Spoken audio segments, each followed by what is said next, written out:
কেমন লাগছে তোমার, ঠিক করে বলো তো। তুমি কি ওষুধ খাওয়ালে লতা? এখন আমার শরীর সম্পূর্ণ সুস্থ লাগছে। বলেছিলাম না ঠিক হয়ে যাবে তুমি। আমিও অহংকারের বশে লোকের ক্ষতি করবার চেষ্টা করেছি, হয়তো তোমাদের প্রতি অনেক খারাপ কথা ভেবেছি, তবে বিশ্বাস করো আমাকে এই ঘটনা আমাকে শিখিয়ে গেল আর কোনোদিন কারোর বিষয়ে খারাপ কথা ভাববো না এবং তোমাদের কোনো দিন খারাপ চাইবো না। আমি ভুল স্বীকার করছি, জীবনে যে কোনো সমস্যায় আমার কাছে এসে সাহায্য পাবে তোমরা।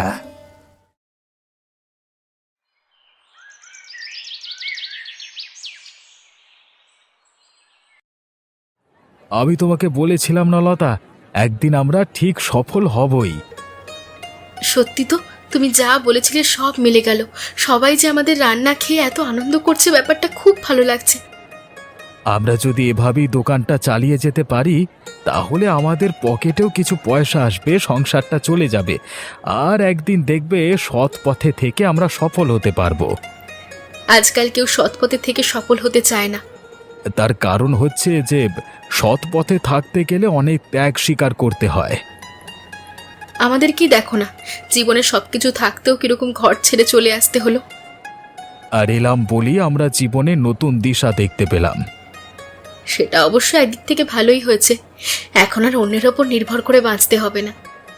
সেদিন আসবার সময় সেজন্যই বলে এসেছিলাম যে আবার একদিন সফল হব এবং সেটাই করে দেখিয়ে দেব সবাইকে।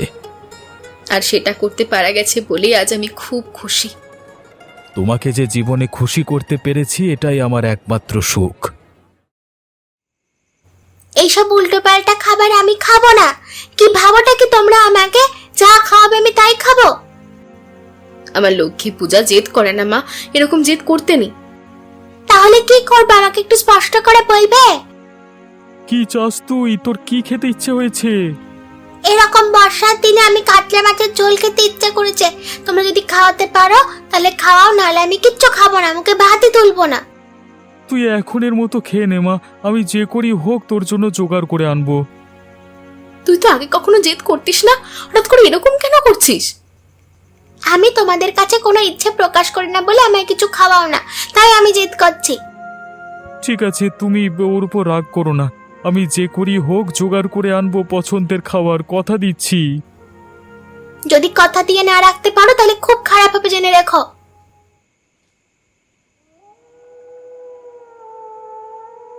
আমার সত্যি চিন্তা হচ্ছে নীলিমা পূজার জন্য। তুমি ওকে প্রশ্রয় দিয়ে মাথায় তুলেছো। ওকে যদি তুমি এত আশকারা না দিতে, মেয়েটা আমার এরকম বাঁদর হতো না। কিন্তু ও তো ছোট মানুষ, ও কি অত কিছু বোঝে? ও যখন একটা আবদার করেছে ওর বাবা মার কাছে, তখন বাবা মা হিসেবে আমাদের উচিত ওর আবদার পূরণ করা। আমরা ছাড়া ওর কি আছে কেউ? এভাবে ওকে মাথায় তোলো, একদিন দেখবে তোমার বাপ মেয়ে দুজনেই সর্বনাশ হবে। সে তুমি যাই বলো, আমি কিন্তু ওর জেদ পূরণ করবই। কিভাবে করবে কিছু ভেবেছো? আমার একমাত্র বন্ধু খগেনই একমাত্র আমাকে সাহায্য করতে পারে এই বিপদে। ওই একটা মাত্র বন্ধু আছে বলে তুমি এই যাত্রায় বেঁচে গেলে। আমার তো ইচ্ছে করছিল ঠাস ঠাস করে চড় মারি। ওরকম ভাবে কথা বলতে নেই। তো কিরকম ভাবে বলবো শুনি? ওটুকু বাচ্চা মেয়ে, মাথায় কত বুদ্ধি ওর।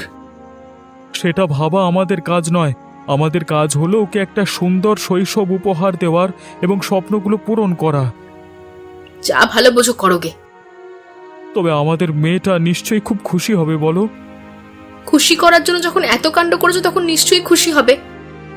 আমি ওকে খুশি করবার জন্য যে কোনো মূল্য চোকাতে পারি। মা হয়ে কি আমি ওর ইচ্ছা পূরণ করতে চাই না? কিন্তু এরকম অদ্ভুত ইচ্ছা করলে মাঝে মাঝে মাথা গরম হয়ে যায়। ঠিক আছে, দেখো আমি যে করি হোক ওর পছন্দের খাবার জোগাড় করে আনবো খুব তাড়াতাড়ি ওকে খুশি করবার জন্য।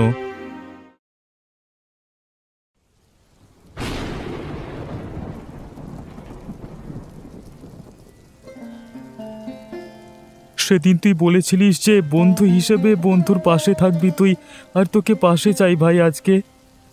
আমি কিন্তু কোনো খারাপ কাজ করতে পারবো না, আমার জীবনে ঢের শিক্ষা হয়েছে, আর কোনো খারাপ কাজে জড়াতে পারবো না নিজেকে। খারাপ কাজে জড়াতে বলছি না তো তোকে ভাই, বন্ধু হয়ে তোর কাছে আমার একটা অনুরোধ, আর এই অনুরোধটুকু তুই রাখ শুধু। কোনো খারাপ কাজ করতে হবে না, বিশ্বাস কর। এত করে যখন বলছিস তখন বল দেখি কি কাজ।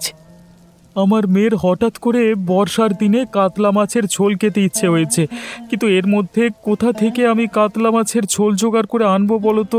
এমনিতে আমাদের সংসারের যে অবস্থা, তাতে কাতলা মাছ জোগাড় করায় খুবই মুশকিল। একটা উপায় আমার কাছে আছে, তবে সেই উপায়টা তোরা মেনে নিবি কিনা আমি জানি না। মেয়ের খুশির জন্য আমি যে কোনো উপায় মেনে নিতে পারি। তোরা হয়তো শুনে থাকবি যে লতা আর গোপাল কাতলা মাছের দোকান দিয়েছে। এই সমস্যার সমাধান করবার জন্য লতার কাছে গিয়েছে, মানে এই সমাধান চাইতে হবে। আমার মেয়েকে খুশি করবার জন্য আমি যা খুশি করতে পারি, আর এখন বুঝতে পারি যে ভাইয়ের ও বউয়ের উপর অত্যাচার করে আমি খুব একটা ভালো কাজ করিনি। এই সুযোগে ক্ষমা চাওয়াটাও হয়ে যাবে। কিন্তু আমার তো সেটা ঠিক মনে হয় না। কেন তোর মনে হয় না কেন? লতাকে সবথেকে বেশি অপমান করেছিল তোর স্ত্রী নীলিমা, তাই লতাকে যদি কেউ রাজি করাতে পারে সে হচ্ছে নীলিমা। নীলিমাকে বল লতার কাছে গিয়ে ক্ষমা চাইতে, তাহলে সব ঠিক হয়ে যাবে। ঠিক আছে, আমি বললে নীলিমা চলে যাবে। এতদিনে তুই একটা বন্ধুর মতো কাজ করলি রে। ভরা বাজারে তোমার কাজের সময় তোমাকে বিরক্ত করতে এলাম জানি, কিন্তু বিশ্বাস করো লতা, এটা ছাড়া আমার কাছে আর কোনো উপায় ছিল না। কি হয়েছে বলো? তুই তো জানিস যে আমার মেয়ে পূজা মাঝে মাঝে উল্টো পাল্টা বায়না করে। এখন তার শখ হয়েছে বর্ষার দিনে কাতলার ঝোল খাবে, আর সেজন্য তুই একদিন যাকে অপমান করে বাড়ি থেকে তাড়িয়ে দিয়েছিলি তার কাছে এসে হাজির হলি। আমি জানি তুই আমাকে এরম ভাবেই বলবি, আর ঠিক এই কথাগুলো শোনার যোগ্যতা আমার আছে। আমি সত্যি যেটা করেছি খারাপ কাজ করেছি, সেজন্য রতন আজকাল আমাকে খুব দোষারোপ করে। আমি নিজের ভুল বুঝতে পেরেছি। কে বোঝালো তোকে এই ভুল? তোর মেয়ে পূজা। উপরওয়ালা সব বুঝিয়ে দিয়েছে আমায়, আর পূজার মাধ্যমে হয়তো আমার চোখ খুলে গেছে। কারোর সঙ্গে যে ঝগড়া করতে নেই, শত্রুতা করতে নেই, সেই শিক্ষাটা আমি পেয়ে গেছি।